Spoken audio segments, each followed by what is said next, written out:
Ako si RJ. Simple lang, pero may pangarap. Tara, samahan niyo ako magluto.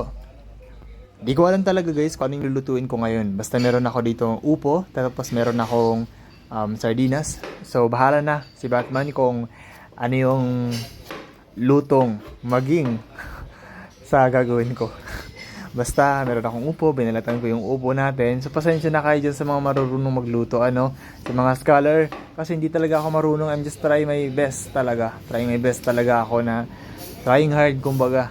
So ngayon, binalatan ko yung upo ko. Upo ko. Binalatan ko yung upo.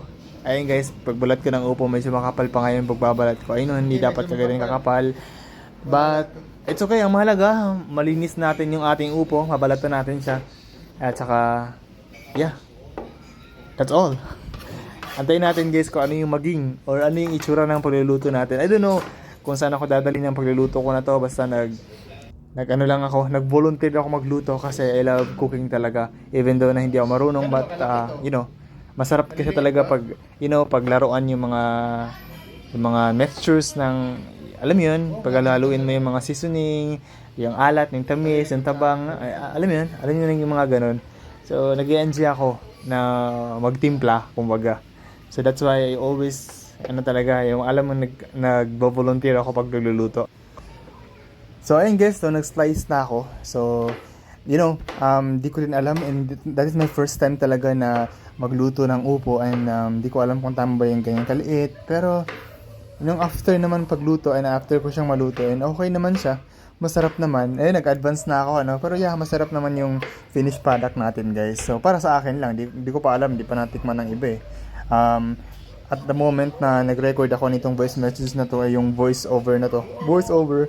So and habang nire-record ko to, hindi pa sila nakakain. Pero ako pa una nakatikim, so nasarap pa naman ako. So okay na yun, bahala na sila dyan. Sila mag-adjust, ako nagluto Yeah. Ayun guys, so hinugasan natin siya siyempre para naman malinis yung ating lulutuing ulam. So binalatan ko siya, and after that hinugasan ko siya. So yeah, 2 times ko siyang hinugasan. Hugas tayo dyan. So hinugasan ko siyang mabuti para din naman malinis naman siya kasi tinanggal ko naman yung yung balat. Pero much better pa rin, nahugasan pa rin natin siya para 100% talaga o 99% bacteria free. Bacteria free. So ayun guys, hinugasan ko siya ulit. So yun yung pangalawang beses na paghuhugas ko siya. Paghuhugas yeah. So cleaning. Ayun guys yung ginawa ko. Anyway, so lang talaga, like in-enjoy ko na talaga yung moment na pwede pa ako magluto. Kasi pag nakabalik na ako ng Pampanga kung saan ako nag-aaral, hindi kasi ako pwede magluto doon kasi wala din akong space. Kaya sometimes pag may time talaga ako nagbo-volunteer magluto. Churut! So ayan lang. So ayan, tinanggal ko na yung nag-slice na ako nung nakita niyo ba yung mga ginger onion yun. Yung mantika na gagamitin ko pala, use oil pala to guys. So ibig sabihin, gamit na siya guys. So pinirito na yun, ginamit na yun, pagprito ng isda. Wala lang kasi kaming mantika na bago or hindi pa nagagamit. Kaya yun yung ginamit ko. Pwede pa naman yun. So ayun, pinainit ko yung mantika, nilagay ko yung mga ginger. Inuna ko muna yung ginger. And then pag na siya, brownish na yung ginger, medyo na siya, luto na. So ayan, nilagay ko naman yung onion, yung garlic. Garlic. Meron tayong garlic. So di ko alam kung tama ba yung ginawa ko, kung kailangan pa bang lagyan ng garlic, basta nilagyan ko ng ganyan kasi mas masarap naman, di ba? Anong purpose na meron tayong ganyan pag hindi naman natin lulutuin, di ba? Minsan nga nabubulok na lang yung mga ganyan diyan kasi hindi ginagamit. Kaya I always talaga nilalagyan ko yung mga niluluto ko ng mga ginger, onion, and then garlic.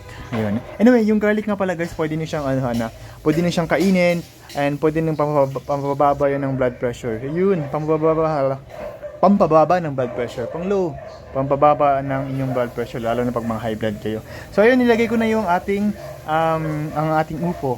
Ano ba sa English yung upo? Please comment down below if ano yung sa English. Yun, yung ating upo nilagay ko na. Pagkatapos ko malagay yung mga seasoning natin, yung ating garlic, yung ating onion, yung ating ginger, nilagay ko naman ang ating upo. So ayun, nilagay ko na ang ating upo guys, hinalo-halo ko siya. So yung nasa ilalim kanina, yung mga seasoning, di ba? Yung garlic natin, yung onion. So nilagay ko siya sa taas para hindi siya masunog. And ayun, hinalo-halo ko lang siya para ma-mix yung mantika din, and then also the seasoning din, yung mga ating garlic and onion and ginger. So ayan, Hinalo-halo ko lang siya, continue lang. And after that, so meron pa akong nilagay dyan guys. Actually, nilagyan ko pa. Ayan, ito na yung itsura niya. So pagkalagay ko, nakikita niyo ba yung medyo pagka brownish? Brownish ba yan? Yeah, brownish yan. Yan, yun ang ating ato guys. Ito yun yung ating ginger. Tapos nilagyan ko lang siya ng sardinas. Nabanggit ko kanina. Mayroon tayong sardinas. And then after that, nilagyan ko siya ng magic sarap.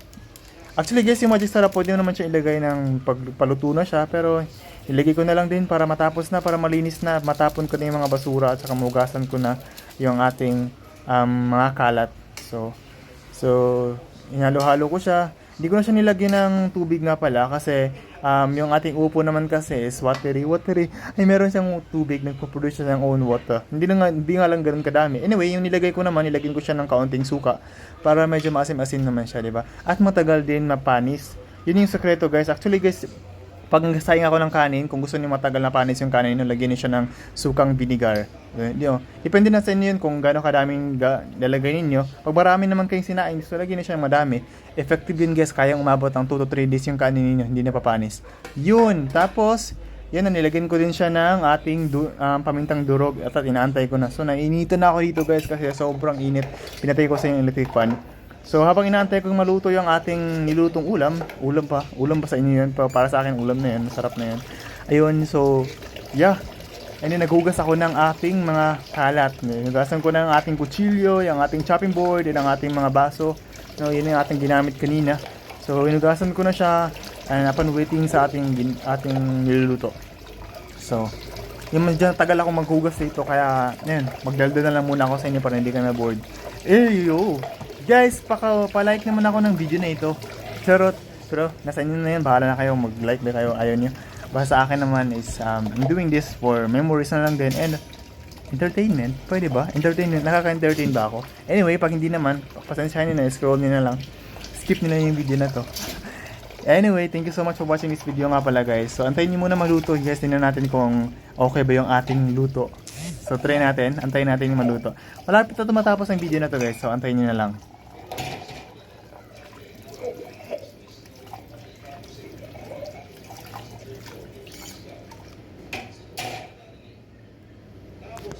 So ayan, tapos na tayong maghugas ng ating tapos ito na yung ating finished product. So actually meron nagsasabi, sabi ng kasama ko hindi pala luto yun. So actually tinakpan ko muna siya, pero tinikman ko muna siya bago ko siya tinakpan.